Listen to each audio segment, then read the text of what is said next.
भाई लोग बता दूं कि यहाँ पे अनिरुद्धाचार्य जी महाराज जी से एक बंदे ने पूछने आया कि स्वर्ग और नर्क क्या होता है, तो उनका रिप्लाई कुछ इस तरह से था। नीचे भी नर्क नीचे है ना, तो नीचे नर्क क्यों है गुरुजी? नीचे नर्क क्यों है? तो शायद नर्क ऊपर रहना चाहिए गुरुजी। लिखा है ना शास्त्रों में। मुझे अब शास्त्र कोई भी लिख के जा सकता है। अच्छा, शास्त्र कोई भी लिख के जा सकता है। सर पूछना कि क्या तुम लिख सकते हो? अच्छा, बिल्कुल शास्त्र कोई भी लिख देगा।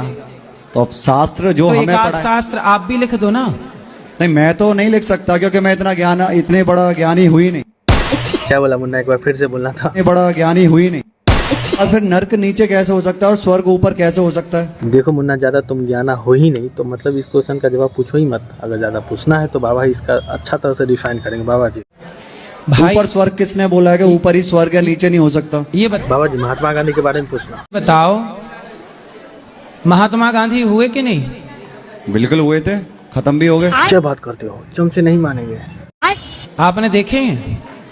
मिले कभी उनसे? तो गुरुजी मेरी उस टाइम इतनी उम्र थोड़ी थी। भाई मैं चमचा का नाम इसलिए बार बार मुंह पे आ जाता है क्योंकि चमचा इस तरह का हरकत करता है कि भाई उसको कुछ पोकने के लिए मेरे मुंह से, जबान से बार बार चमचा निकलता। कितनी थी आपकी उम्र उस टाइम? मैं तो पैदा ही नहीं हुआ था। तो जब आपने देखा नहीं महात्मा गांधी को, तो आप कैसे मानते हो कि महात्मा गांधी हुए हैं? मैं तो नहीं मानता। कल्याण भाई, बस चमचा का यही हाल है और ऐसा ही सोच रख के घूमते रहता है कि बैल एक दिन दूध दे गया। जहाँ कॉलेज है, लड़की लड़का रहते हैं, आप कुछ से बात बोले सर, ऐसा होता है, लेकिन कुछ ऐसे नमूने हैं जिनको मतलब मिर्ची बहुत लगती है, खास करके चित्रा त्रिपाठी जी को। शाम को जाना, वहाँ की गलियों में, सुनसान गलियों में लड़का लड़कियाँ खड़े रहते हैं शाम को 5 बजे। खड़ी रहना और लिविंग में रहना वो अरे ये भी सेम चित्रा त्रिपाठी है, आगे ही ना बोलने के लिए। फिर अभी इसकी पोका इस तरह से बाबा जी करेंगे, बस ये चुपचाप चुप गुम होकर अब ये सीधे निकल जाएगी, पर पता नहीं मतलब इसके दिमाग में क्या घुस जाता है, बार बार ये बाबा के पीछे पड़ जाती है। अरे वो खड़ी होके वहाँ पूजा करने गई हैं। इस बंदी को बस एक ही चीज कहना चाहिए, वो बाबा पढ़े लिखे हुए, पढ़ कर तब बाबा बने हुए। तुम्हारे कांग्रेसी छाप कांग्रेसी लीडर की तरह नहीं है, मतलब तुम जो क्वेश्चन करेगी बस चुपचाप टाल देंगे, नहीं तो कुछ से कुछ दे देंगे। ये बाबा है, जो भी बोलेंगे सटीक बोलेंगे। अमिताभ बच्चन को तो आप जानते होंगे, नाम सुना है, हमारा परिचय नहीं है उनसे। बिल्कुल सही बात बोला।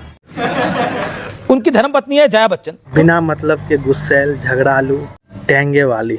उन्होंने बोला ये ऑपरेशन सिंदूर क्या नाम होता है? हम नहीं कह सकते उनकी बात पर, क्योंकि किसी की पर आपको लगता है ऑपरेशन मोहतरमा कांग्रेस की दल्ली है, पहली बात। और दूसरी बात मतलब कि महादेव से रिलेटेड, सनातन से रिलेटेड, ऑपरेशन सिंदूर से रिलेटेड कुछ भी बात होगी तो जया बच्चन को मिर्ची लगेगी ही। सिंदूर नाम गलत है? नहीं, उन्होंने देखिए सिंदूर उजाड़ा है तो सिंदूर नाम रख दिया, क्या गलत? सीधी फंडा है, जैसे को तैसा।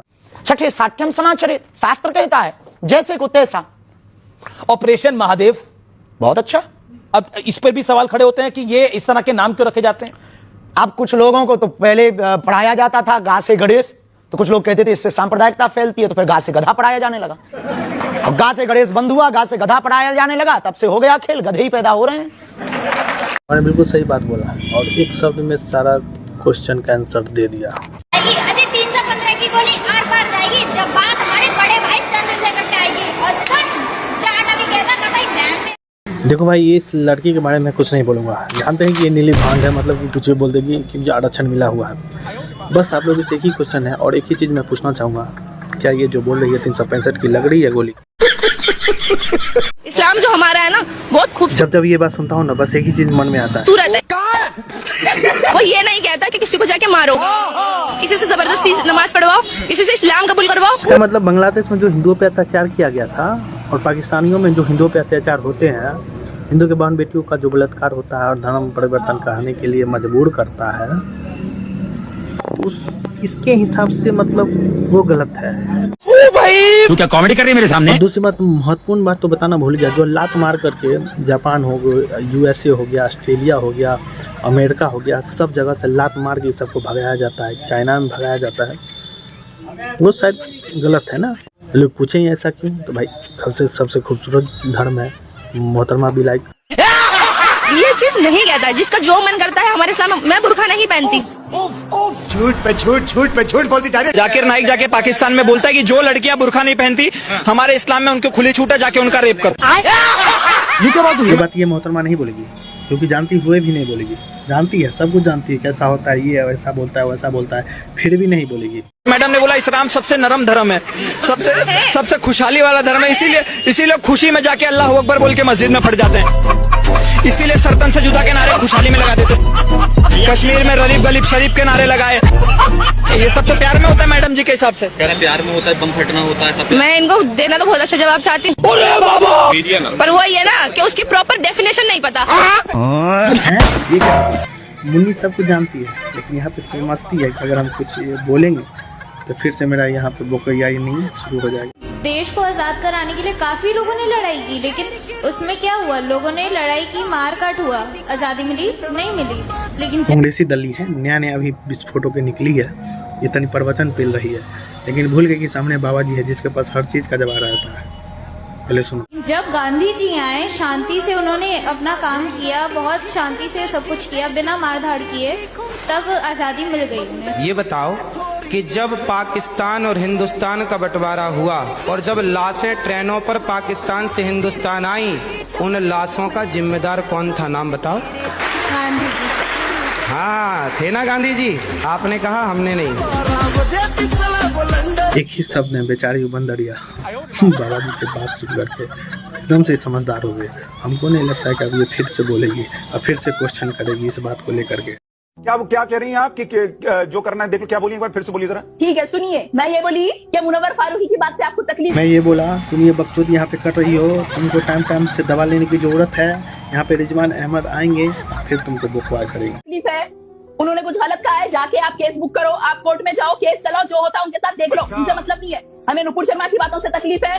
मुनव्वर फारूकी से तुम लोगों को मतलब हिंदुओं को कोई दिक्कत है तो हम लोग कोर्ट चले जाएं, और आपको दिक्कत होगी तो आप सड़क पर उतरेंगे, आप सरतन से जुदा के नारे लगाएंगे, आप प्रोटेस्ट करेंगे। क्यों? तनी रिजवान सर को तनी भेजिए ना, बहुत फड़फड़ा रही है, बहुत खुदक रही है।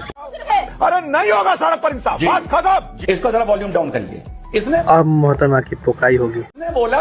इन्होंने बोला कि अगर मुनव्वर फारूकी से दिक्कत है तो पुलिस के पास जाओ। अरे तो तुम्हारा ओवैसी को अगर तस्लीमा से दिक्कत थी तो वो बेशरम ना मर्द। अरे यहाँ पे रिजवान सर तो सही बंदे को सही समय पर अच्छे तरीके से ट्रीटमेंट कर रहा है उसके चमचों के सामने। वो नामर्द ना बोले, मारने क्यों? रिजवान भाई नामर्द। चुप संभाल के बात करो, तुम लोग की दादागिरी बहुत हो गई। मजा आ रहा है भाई, बहुत ही जबरदस्त। समझे तुम? जब तुम्हारी भावनाएं आहत होंगी तो तुम सड़कों पे गुंडागर्दी करोगे, जब किसी हिंदू की होगी तो कहोगे पुलिस थाने जाओ, कोर्ट जाओ। तो दोस्तों वीडियो यहीं तक था। कौन सा पार्ट के लिए आपको सबसे ज़्यादा इंटरटेनमेंट किया? दोस्तों बता दूं कि पहली बात कि ये वीडियो सारा जो क्लिप आप लोगों ने देखा ये बस इंटरटेनमेंट पर्पस के लिए, कोई विशेष सीरियस ना ले।